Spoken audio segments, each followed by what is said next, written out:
WW में अभी वो चीज़ हो गई है, मतलब वो मोमेंट हो गया है जिसके बाद हम कह सकते हैं कि ये डब्ल्यूडब्ल्यू का हॉट पीरियड शुरू हो चुका है। हॉट पीरियड से मतलब कि यहाँ पे स्टोरी लाइन हम अच्छी होने की उम्मीद रख सकते हैं, क्योंकि रियाद स्टेडियम से ये फोटो आई है जहाँ पे आप देख सकते हो डब्ल्यूडब्ल्यू का जो रेसलमेनिया का साइन है वो बनाया जा चुका है। अभी तो ये सिर्फ सीट्स के ऊपर रखा हुआ है और मैं एज्यूम कर रहा हूँ कि ये ऐसे नीचे तो नहीं रखा रहेगा, इसको डब्ल्यूडब्ल्यू ऊपर टांगेगी, क्योंकि इसके बाद ही जब बंदा या बंदी रॉयल रंबल जीतती है तो इसकी तरफ ऐसे जो फिंगर है उसको पॉइंट किया जाता है। तो यहाँ से अब लगता है कि हाँ चलो, अब डब्ल्यूडब्ल्यू की जो तैयारियां हैं वो सारी की सारी पूरी हो चुकी हैं और अब सिर्फ वेट है रॉयल रंबल का, जो कि ये तय करेगा कि रॉयल रंबल जैसा शो जाता है उसके बाद की डब्ल्यूडब्ल्यू की पूरी इस बार की रोड टू रेसलमेनिया कैसे जाने वाली है। और वेलकम है आपका वॉइस ऑफ रेसलिंग के एक और नए एपिसोड में। और ट्रिपल एच ने अपनी प्रथा के अनुसार वो वाली चीज़ कर दी है जो कि वो करते हैं और उसके बाद फैंस की एक्सपेक्टेशन किसी भी शो के लिए बहुत ज़्यादा हो जाती हैं। और मेरी इंडिया से अभी फ़िलहाल के लिए, जब तक मैं सऊदी से वापस नहीं आ जाता, ये आखिरी वीडियो है। कल वाली वीडियो आपको रियाद से ही दिखेगी, मतलब रियाद से ही मैं उसे शूट करूंगा। और मुझे ये नहीं पता कि स्मैकडाउन का इस बार रिव्यू आने वाला है, रॉयल रंबल का रिव्यू आने वाला है, या फिर वो सिर्फ वहाँ का एक एक्सपीरियंस होगा। तो सारी चीज़ों के लिए आप रोहित पंत वाला जो मेरा सेकंड चैनल है और इंस्टाग्राम के जो दोनों पेजेस है उसको फॉलो कर लेना। वहाँ पर मैं सारी जो अपनी रियल टाइम की चीज़ें हैं उसको शेयर करता रहूँगा। तो स्मैकडाउन को रिव्यू करते करते अब सीधा स्मैकडाउन देखने ही हम लोग पहुँच गए हैं। तो ट्रिपल एच ने क्या बोला? ट्रिपल एच ये कहते हैं कि जो आप मेंस रॉयल रंबल मैच होने वाला है ना, उसमें बहुत सारे जो सरप्राइजेस है उसको एक्सपेक्ट कर सकते हो। मेरी आवाज़ आपको थोड़ी दबी दबी लग रही है क्योंकि मेरा गला थोड़ा सा गड़बड़ हो गया, ऐसा मुझे फील हो रहा है। तो ऐसा नहीं है कि मेरे में एनर्जी एक्साइटमेंट नहीं है। तो रॉयल रंबल के लिए अब उन्होंने इसको हाइप कर दिया है कि भाई अब बहुत सारे जो सरप्राइज, प्लेंटी ऑफ सरप्राइजेस आप एक्सपेक्ट कर सकते हो। और ये स्टेटमेंट हर बार ट्रिपल एच देते हैं और इसके कॉमेंट सेक्शन में जो लोगों ने बुरी तरीके से ट्रिपल एच को रेला हुआ है कि भैया एक चीज़ बोलना आप भूल गए, और वो ये है कि एक नया एरा भी तो शुरू होने वाला है रॉयल रंबल से। क्योंकि आपको पता है जैसे नेटफ्लिक्स आती है तो नेटफ्लिक्स एरा हो जाता है, ESPN एरा हो जाता है, फिर कुछ इंडस्ट्री चेंज करने वाली कोई चीज़ हो जाती है। तो ये स्टेटमेंट वैसे ट्रिपल एच की आती रहती है। वो प्रमोटर हैं तो ऐसी स्टेटमेंट उनकी तरफ से आना बनता भी है, लेकिन फिर बात वही है कि अगर डिलीवरी वैसे नहीं होती जैसे फैंस चाहते हैं तो फिर लोगों को बुरा लगता है, और वो चीज़ बहुत ज़्यादा जायज़ भी है। एक शायद हमको स्पॉइलर मिल गया है रॉयल रंबल मैच के लिए, और अगर पॉल हेमन कोई बात बोलते हैं तो it is not a prediction, it's a spoiler. ये तो कैच फ्रेज भी है पॉल हेमन का। तो उन्होंने ब्रॉन ब्रेकर के बारे में एक बात बोली, वो कहते हैं कि अब ये तो उन्होंने क्लियर कर दिया कि विजन का पूरा जो मोटिव है वो ये है कि ब्रॉन ब्रेकर, ये वाला जो मेंस रॉयल रंबल है, उसको जीतना चाहिए। तो इसके बारे में पॉल हेमन ने ये बोला कि देखो, कोई ना कोई तो ऐसा सरप्राइज होने वाला है रॉयल रंबल में जो हेल्प करेगा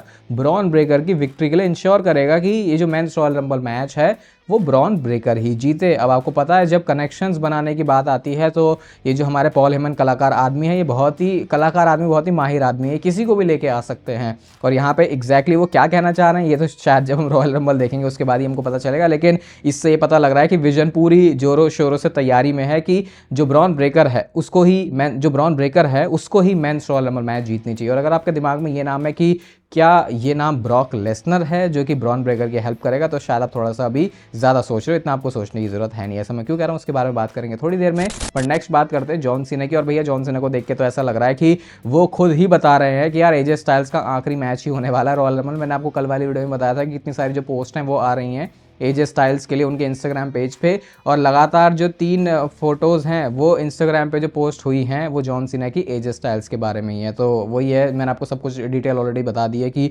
ऑलरेडी जो गिमिक है वो मिल चुका है करियर किलर का उनको, और कैसे नाकामोरा को एजे स्टाइल्स ने बहुत टाइम पहले बोल दिया था कि मैं रॉयल रंबल में रिटायर हो रहा हूँ।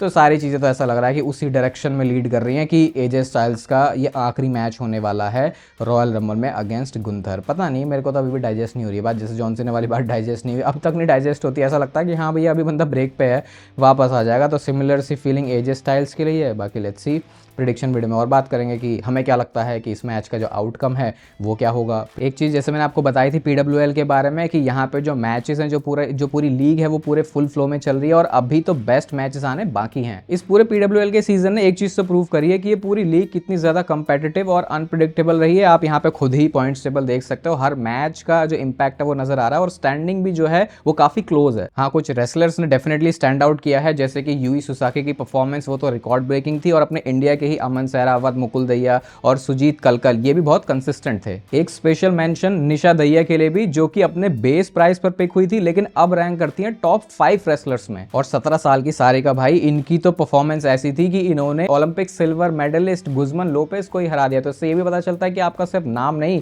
परफॉर्मेंस बोलती है PWL में। और अब PWL अपने सबसे इंपॉर्टेंट फेज में एंटर करने जा रही है, क्योंकि 30 और 31 फरवरी को सेमीफाइनल्स होने वाले हैं और 1 फरवरी को होगा ग्रैंड फिनाले। अगर नोएडा में लाइव इसको एक्सपीरियंस करना चाहते हो तो डिस्क्रिप्शन में आपको डिस्ट्रिक्ट ऐप का लिंक मिल जाएगा, वहां से जाके आप PWL के लिए जो अपने टिकट्स हैं वो खरीद सकते हो। और अगर आप इसे स्क्रीन पर देखना चाहते हो तो ये स्ट्रीम हो रहा है सोनी लिव पर और सोनी स्पोर्ट्स नेटवर्क पर। अब देखना ये इंटरेस्टिंग होगा कि 7 साल के बाद PWL वापस आ रहा है तो इस सीजन की ट्रॉफी कौन जीतेगा। पिछले कुछ महीनों से आपको पता है क्रिस जेरिको के बारे में भी बहुत सारी बातें हो रही है कि शायद ये जो है रॉयल रंबल मैच में एंट्री कर सकते हैं। अब कुछ अलग ही आया इनके बारे में। सबसे पहले तो एक रिपोर्ट आई कि जूडस जो नाम है, जो वर्ड है, उसको ट्रेडमार्क कर लिया है WWE ने। फिर मैं उसकी और ज़्यादा डीप में गया तो मुझे पता चला भाई ये तो रिपोर्ट ही किसी की तरफ से नहीं है, ये तो सिर्फ ऐसे ही लोग लिख रहे हैं जो PS कुछ भी लिख देते हैं इंटरनेट पे। और फिर ये पता चला कि क्रिस जेरिको को अभी भी WWE के अभी वो साइन नहीं हुए हैं, अभी भी वो स्टिल AEW के साथ ही साइंड है। पता नहीं, मैं इस चीज़ को कंफर्म नहीं कर पाया कि ये क्या है और इसका क्या मतलब है। लेकिन अभी तो रॉयल रंबल से पहले या तो बिल्कुल ही गलत चीज़ें सर्कुलेट करी जा रही है इंटरनेट पर, जो कि WWE की तरफ से भी होती हैं, क्योंकि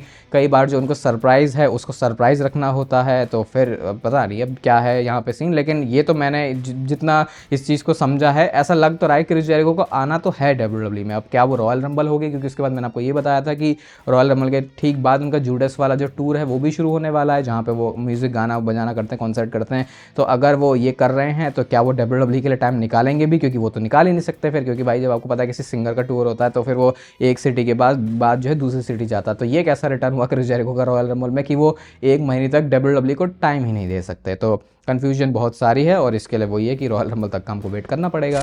कुछ दिन पहले आपको याद होगा मैंने आपको बताया था चैनल पे कि रोमन रेंस का एक प्रॉप देखा गया है। ये वाला जो प्रॉप है रोमन रेंस का वो देखा गया है, ऐसे वाला जैसे भी वाला। तो उसमें क्या था कि हम ये एज्यूम कर रहे थे कि शायद ये रोमन रेंस की एंट्रेंस पे यूज़ होने वाला है, लेकिन भैया अब तो कुछ और ही बात पता चली है। ये जो हमने प्रॉप देखा है, ऐसा कहा जा रहा है कि ये रोमन रेंस की एंट्रेंस के लिए नहीं होने वाला। अब आप सोचोगे फिर ये किस चीज़ के लिए होने वाला है, तो ये इस चीज़ के लिए होने वाला है कि वहाँ पे रियाद में जो भी लोग आने वाले हैं, एक प्रॉप की तरह इसको देखा जा रहा है। जैसे TKO का ऑफिस है, उसके बाहर आपने देखा होगा बड़ी बड़ी बेल्ट्स लगी हुई है ना। अब वो तो किसी एंट्रेंस के लिए यूज़ नहीं होती, वो तो सिर्फ एक मतलब एक उस चीज़ को वैसा वाइब देने के लिए होता है। तो ऐसी किसी जगह पर WWE इस प्रॉप को यूज़ करने वाली है, जो कि शायद WWE की प्रोग्रामिंग पे दिखेगा, लेकिन सिर्फ पीछे, मतलब उसको एक तरीके से एम्बियंस में यूज़ करने वाले हैं, उससे ज़्यादा उसका कुछ यूज़ है नहीं। जो कि मुझे तो थोड़ा अजीब लग रहा है कि भाई आपने इतनी मेहनत कर दी है तो किसी तरीके से अगर वो रोमन रेंस की एंट्रेंस पे भी यूज़ हो जाए। बाकी लॉजिस्टिक्स का मुझे नहीं पता है कि क्या वो पॉसिबल नहीं है WWE के लिए, इस वजह से ऐसा हो रहा है। बट लेट्स सी WWE क्या करती है। और ये बात इसलिए भी इंपॉर्टेंट हो जाती है क्योंकि अगर रोमन रेंस के लिए इतनी स्पेशल तैयारी हो रही है तो फिर ऐसे में ये भी होता है कि हाँ भैया अब तो ऐसा लग रहा है कि इसी बंदे के नाम जो है मेंस रॉयल रंबल होने वाली है। और आई थिंक इस बार तो पूरा उनका लॉजिक भी बनता है जीतने का। बट ट्रिपल एच की बुकिंग है, क्रिएटिव लोग चेंज हो चुके हैं, पता नहीं समझ में नहीं आता कि WWE क्या कर दे, तो उसके लिए फिर से मेंस रॉयल रंबल मैच का वेट करना पड़ेगा। और जैसे मैं आपको ब्रॉक लेसनर के बारे में बता रहा था, एक चीज़ तो मुझे पता चली भाई, ब्रॉक लेसनर के रिश्ते नाते बहुत सारे लोगों से अच्छे नहीं हैं, लेकिन पैट मैकेफी से बहुत अच्छे हैं। तो पैट मैकेफी के शो पर वीडियो कॉल पे ही आ जाते हैं, FaceTime video call, FaceTime ही आएगा से। और यहाँ पे ब्रॉक लेसनर डिक्लेयर करते हैं कि वो रॉयल रंबल मैच में होने वाले हैं। कहते हैं मैं बढ़िया शेप में हूँ, मैं रियाद आ रहा हूँ और भाई मैं रॉयल रंबल जीतने के लिए ही आ रहा हूँ, ऐसा ब्रॉक लेसनर ने खुद बोला इस वीडियो कॉल में। अब ये तो ऑफिशियल हो गया चलो कि ब्रॉक लेसनर होने वाला। मैंने आपको बताया भी था कि भले ही WWE बात नहीं कर रही ब्रॉक लेसनर के बारे में, लेकिन वो होने वाले हैं रॉयल रंबल मैच में। और पता नहीं WWE ने ऐसा क्यों किया, रोमन रेंस के लिए तो अलग से उन्होंने वीडियो पैकेज सा निकाल दिया था छोटा सा 30 सेकंड का, लेकिन ऐसा कुछ ब्रॉक लेसनर के लिए नहीं किया। तो अब यहाँ पे ब्रॉक लेसनर बंदा बोल रहा है कि भाई मैं रॉयल रंबल जीतने के लिए आ रहा हूँ। तो ये तो बिल्कुल क्लियर ही अब लग रहा है कि वो जो पॉल हेमन की स्टेटमेंट है कि वो इंश्योर करने वाले हैं कि ब्रॉन ब्रेकर ही रॉयल रंबल मैच जीते और उसके लिए एक सरप्राइज भी इन स्टोर है, वो शायद ब्रॉक लेसनर तो नहीं है, क्योंकि ब्रॉक लेसनर अपने लिए काम करता है और हमने इतना टीम वर्क में काम करते हुए ब्रॉक लेसनर को देखा नहीं है। बट खैर बात फिर वो भी अलग हो जाती है कि वो विंस मैकमैन का ज़माना था जब वो इस तरीके से ब्रॉक लेसनर को बुक करते थे। बाकी तो हमने उनको वॉर गेम्स मैच में भी देख लिया जहाँ पे वो एक पूरी टीम में ही थे और उसके बावजूद भी अपनी टीम के साथ ही एंड में वो खड़े भी रहे थे। तो अब थोड़ी बुकिंग भी चेंज हो गई है ब्रॉक लेसनर की। तो अभी के लिए तो उनकी स्टेटमेंट ये है कि वो रॉयल रंबल मैच जीतने के लिए आ रहे हैं। बट क्या वो सही में जीतने के लिए आ रहे हैं या वो पॉल हेमन के कहे बातों में आएंगे और मे बी रॉयल रंबल क्या पता ब्रॉक लेसनर ना जीते और वैसे भी उनका थोड़ा सा चांस भी कम ही है, लेकिन वो ऐसा कुछ कर दें कि पॉल हेमन उन्होंने बोले कि भाई मैं तेरी सेटिंग रेसलमेनिया के लिए करवा दूंगा।